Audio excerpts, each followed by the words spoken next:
Hi guys, it's Granny.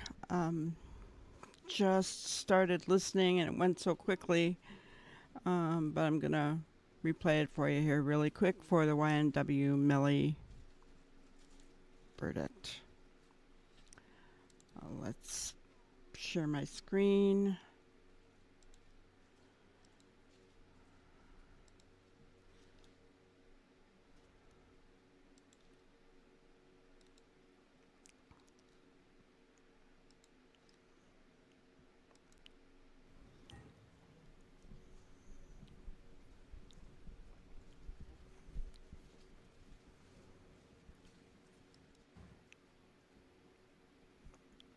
Trying to jump ahead a little bit here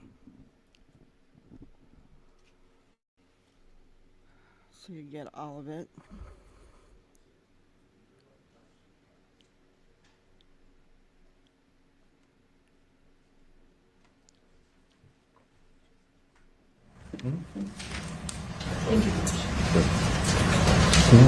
Gary, what were you saying?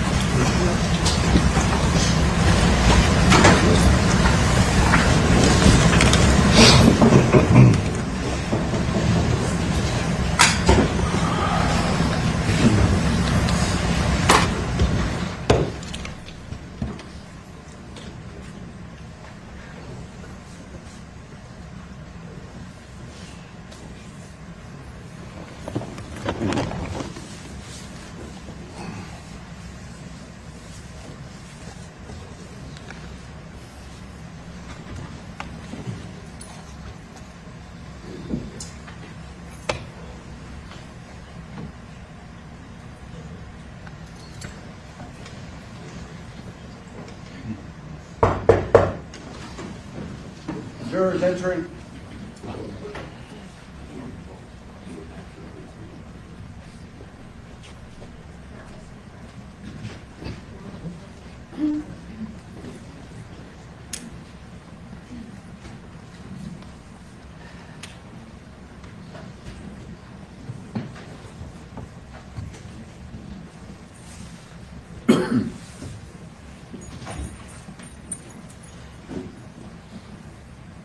Thank you. Please be seated. Let the record once again reflect the presence of the defendant, his counsel, assistant state attorney, and the ladies and gentlemen, jury. Ladies and gentlemen, you see the juror inquiry form. It indicates that after further discussions, reviewing the evidence, and speaking freely amongst the jurors, we are still unable to reach a unanimous decision. So at this time, what I am going to do is just declare a mistrial. The case was mistried and indicate to you that how much we appreciate the fact that you were here and willing to serve. One thing I try to tell jurors at the beginning of the trial process, all through voir dire, is how much we appreciate the fact that they're here and willing to serve. Our system doesn't work without getting people from the community to come in here and listen to the facts of the case and make decisions. These type of decisions, they're hard decisions, and we very much appreciate the fact that you gave us the time because we've been here a long time.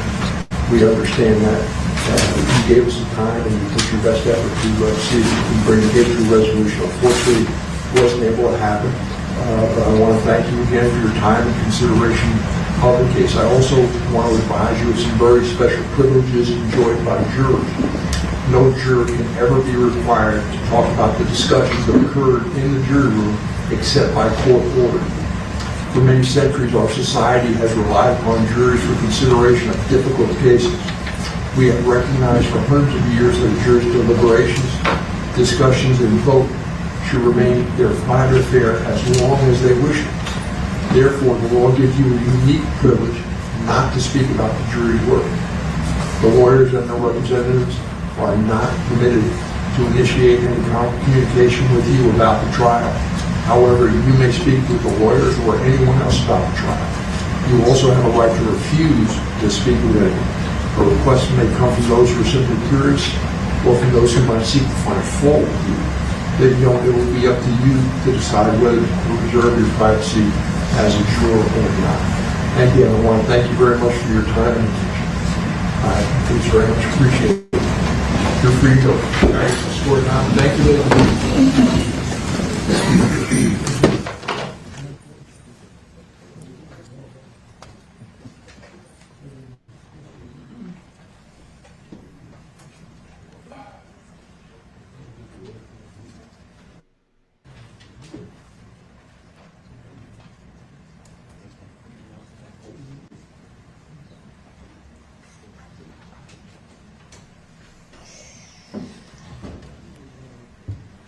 You let the record reflect the jury stepped out, counsel may won't defend.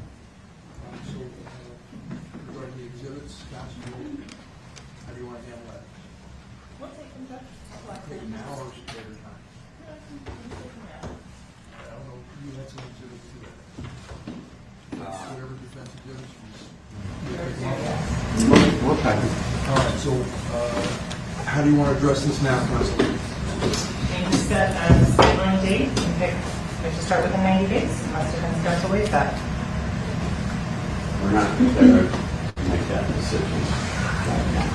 I would ask that we set this in a week for our status report. State of any objection now?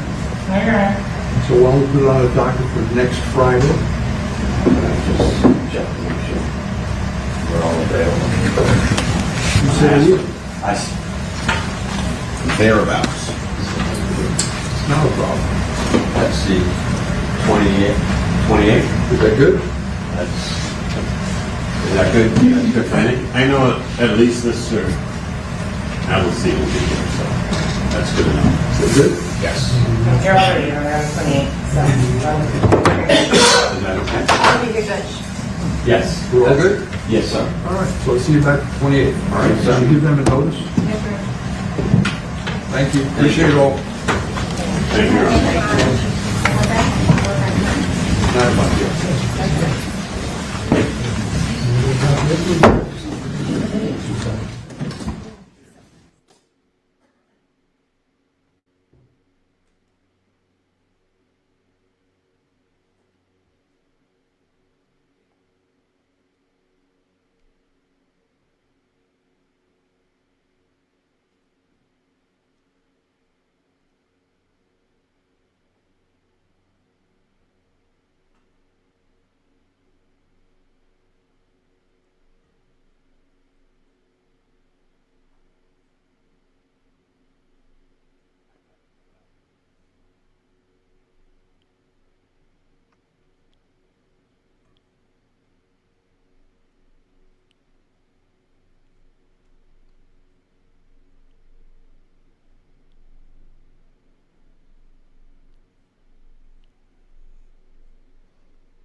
Okay, guys, there you have it.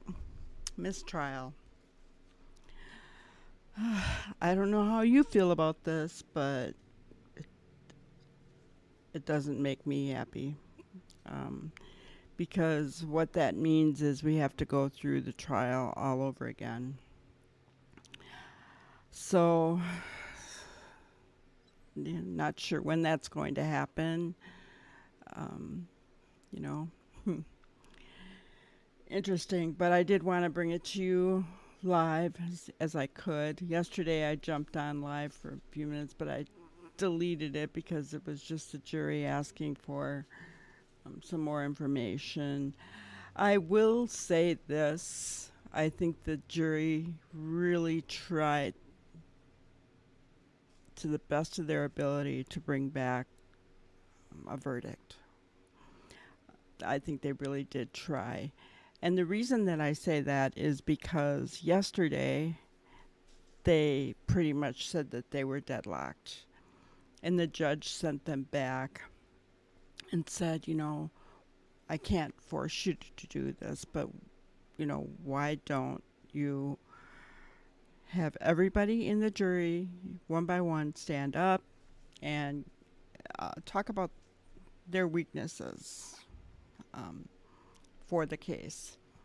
And nobody say anything until everybody is all done, and then you guys discuss those as a group and see what you can come up with. So, I mean, they finished yesterday out, and then they came back this morning, and, you know, now it's 1:22 in the afternoon, Central Standard Time. So they gave it their very best. I really feel like they did.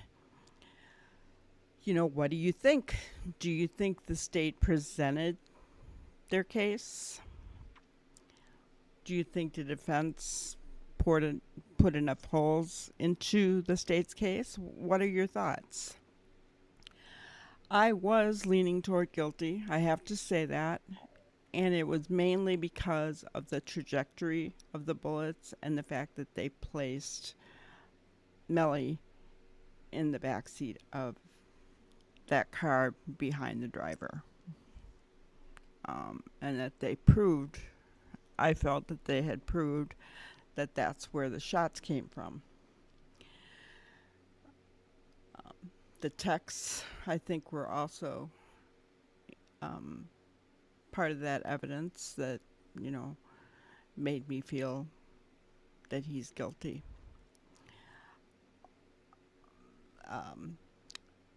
However, he's still presumed innocent in a court of law until he is found either guilty or not guilty, and the jury was hung. So we have to go through another entire trial before we find out what's going to happen with this case. I do feel that there was a lot of bad police work. I don't think the prosecutor helped the case at all. So, you know, I think they had those things going against them for the state. The defense, I felt for the most part, put on a good defense. I felt that they did a good job, or tried to do a good job, of poking holes. There wasn't a whole lot they could do with the trajectory part of things. But I really feel like they put on a fairly good defense. So here we are, guys. Mistrial. Have to go through it all again. And I'll keep you informed of whatever happens next with this case. Thank you so much, and we will talk to you on the next one. Thank you for watching another episode of Granny's Crime Busters. We really appreciate each and every one of you. Don't forget to subscribe and like and even share the content. You can follow us on any of our other social media platforms at YouTube, Twitter, Instagram, Facebook, and TikTok. We really appreciate you guys, and you can also email us at granny'scrimebusters@gmail.com. Thank you so much, and we will see you on the next one. Thanks, guys.